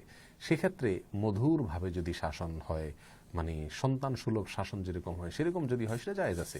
একেবারে বৃদ্ধ মানুষকে যেখানে ধমক থাকবে না, কটাক্ষ থাকবে না, তাদেরকে তুচ্ছ করা থাকবে না, এক কথা তাদের মনে কষ্ট হবে না সেইভাবে।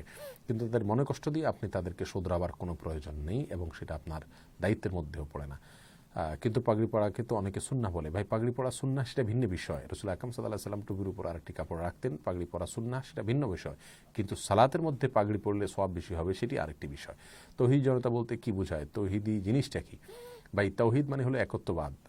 তাওহীদি জনতা মানে হলো যে তাওহীদে বিশ্বাস করে সে মানুষদেরকে তাওহীদ বলে। আমাদের অবশ্য যারা মাঠে ময়দানে ইসলাম বিরোধী বিভিন্ন কাজের প্রতিবাদ করে তাদেরকে তৌহিদি জনতা বলে সম্বোধন করার একটা কালচার বা ট্র্যাডিশন চালু আছে। যদিও জনতা মানে যদি আমরা সাধারণ মানুষ ধরি, তাওহিদি জনতা মানে হলো যারা তাওহিদি বিশ্বাস করে এরকম সাধারণ মানুষ, সেক্ষেত্রে সকল মুসলিম ভাইয়ের ভিতরে চলে আসে।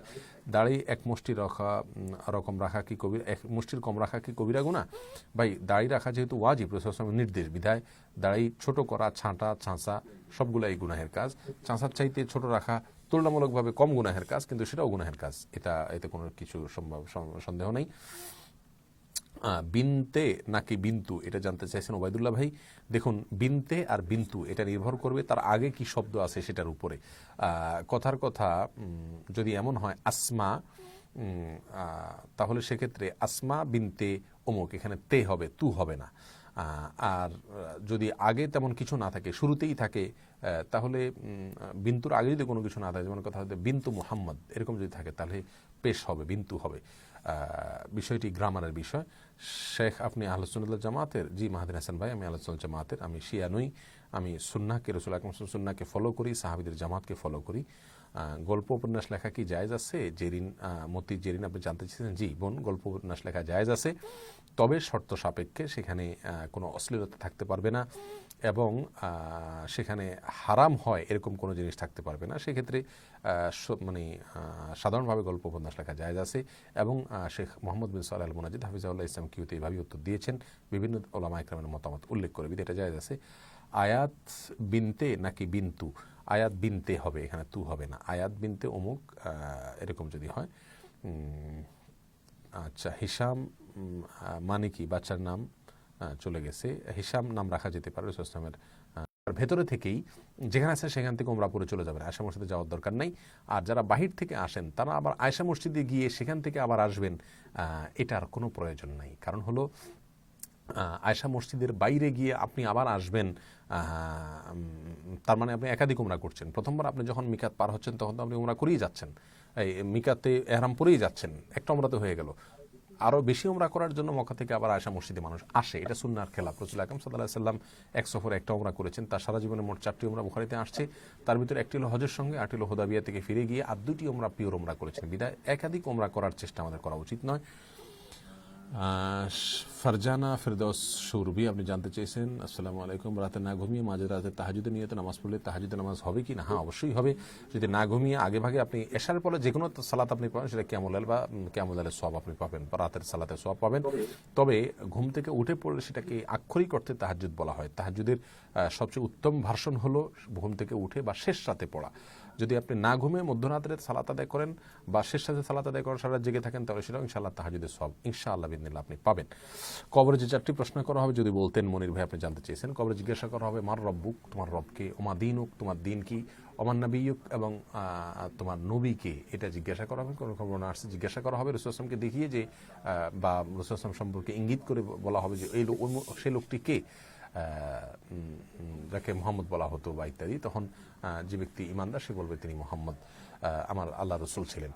আর আরেকটি সম্পূরক প্রশ্ন করা হবে মা আদারাকা, তোমাকে এই যে উত্তর দিলে তুমি আল্লাহ, তোমার রব মোহাম্মদ, আল্লাহ রসুল এবং তোমার দ্বীন ইসলাম, এই যে উত্তর দিলে তুমি এগুলো কোত্থেকে জানলে, কিভাবে জানলে?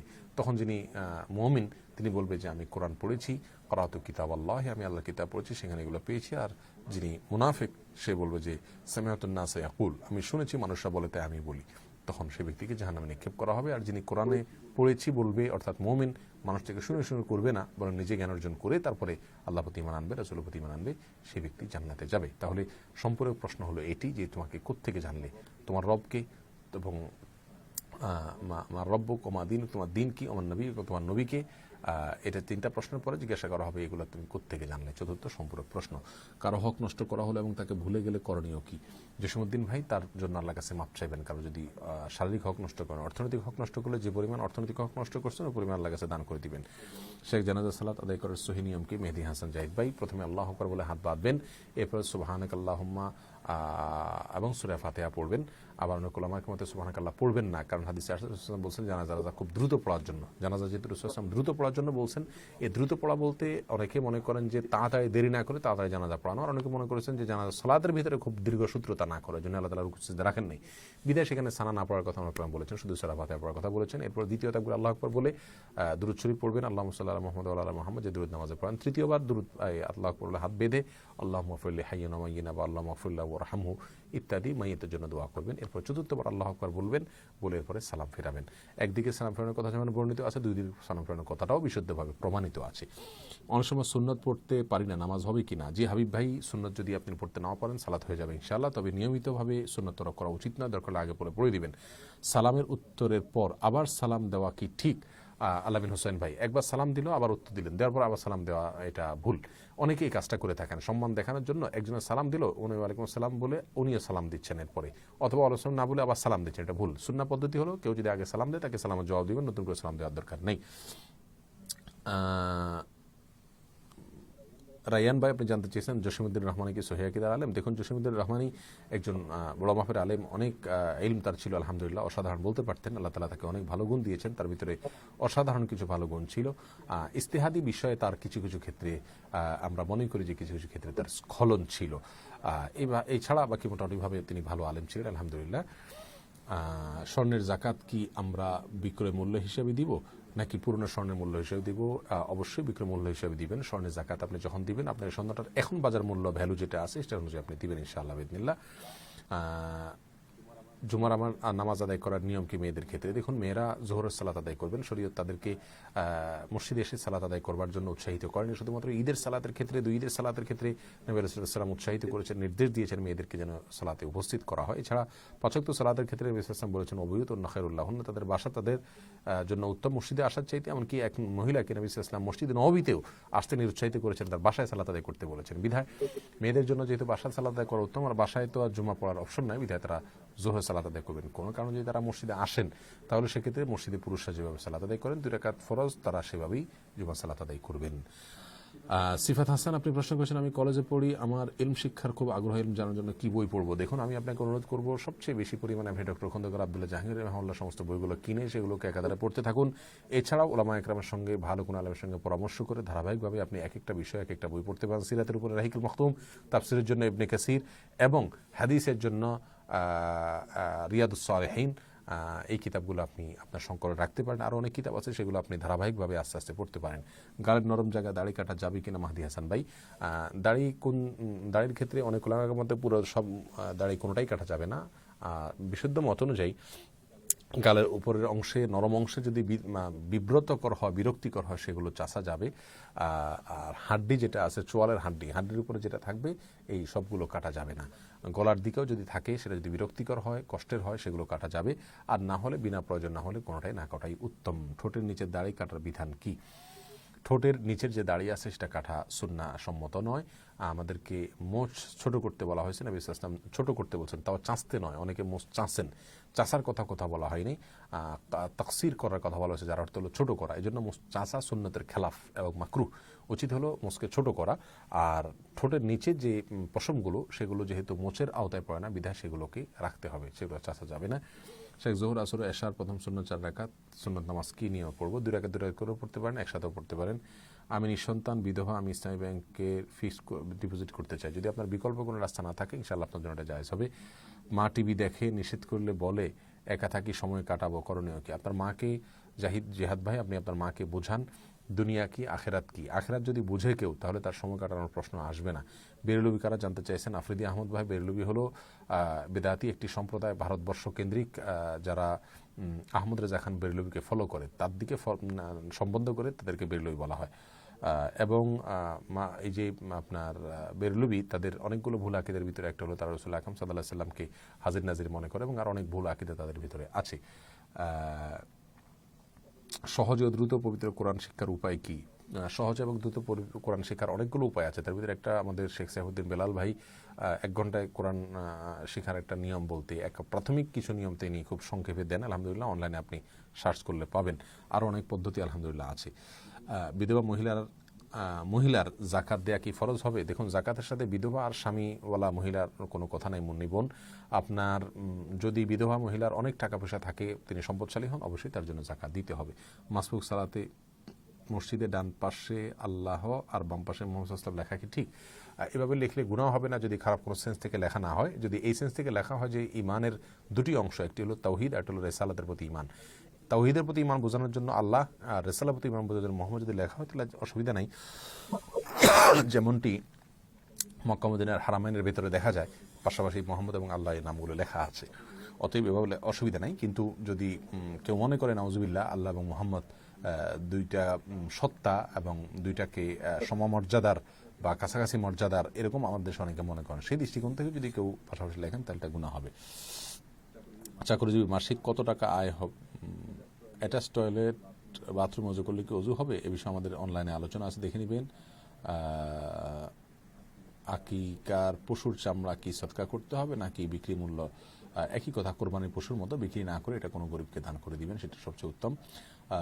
বিধর্মীদের দেশে রুজি রোজগারের জন্য যাওয়া যাবে কি না, স্থায়ীভাবে বা অস্থায়ীভাবে না যাওয়াই উচিত। আমাদের আরবি গ্রামার কোর্স কোরআন ইবির জন্য আচ্ছা অনুরোধ করেছেন সম্ভবত, ইনশাআল্লাহ বিদিনিল্লাহ দেখা যাবে। সহজে কোরআন শিক্ষার উপায় কি বলেছি, সন্তান যেন নেক হায়াত দারাজ হয় তার জন্য কি করণীয়? অনেকগুলো করণীয় আছে। আল্লাহ সুবহানাহু ওয়া তাআলার কাছে দোয়া করবেন, আত্মীয় স্বজনের প্রতি যেন সম্পর্ক ভালো রাখে সেদিকে চেষ্টা করবেন। রাসূল আকরাম সাল্লাল্লাহু আলাইহি ওয়াসাল্লাম বলেছেন, বুখারীর হাদিস, মান সাররাহু আন ইউবসাতা লাহু ফি রিজকিহি আও ইউনসা লাহু ফি আসারিহি ফালিয়াসিল রাহিমাহু, যে ব্যক্তি চায় তার রিজিক বাড়ুক, হায়াত বাড়ুক, সে যেন তার আত্মীয়তার সম্পর্ককে, বন্ধনগুলোকে মজবুত করে। আপনাকে মাঝে মধ্যে প্রশ্ন করতে চাই, মাধ্যম কি? ভাই, মাধ্যম হলো লাইভ। ইনশাআল্লাহ আগামী সপ্তাহে হয়তো লাইভটা আসতে পারবো না, আমি দেশের বাইরে থাকবো। আর বাকি সময় আমরা ইনশাআল্লাহ প্রতি শুক্রবার এই সময় লাইভে থাকবো, আপনি প্রশ্ন করতে পারবেন লাইভে ইনশাআল্লাহ। আমাদের ওয়েবসাইটেও আপনি প্রশ্ন করতে পারবেন। প্রিয় দর্শক, অনেক সময় গড়িয়ে গেছে, আমাদের প্রায় 1 ঘন্টা হয়ে গেছে, বিধায় আমরা আর কন্টিনিউ করতে পারছি না। অসংখ্য প্রশ্ন আপনারা করেছেন, সবগুলোর উত্তর দেওয়া কঠিন। আমরা ক্ষমা চাচ্ছি যে সবগুলোকে আমরা উত্তর দিতে পারি না।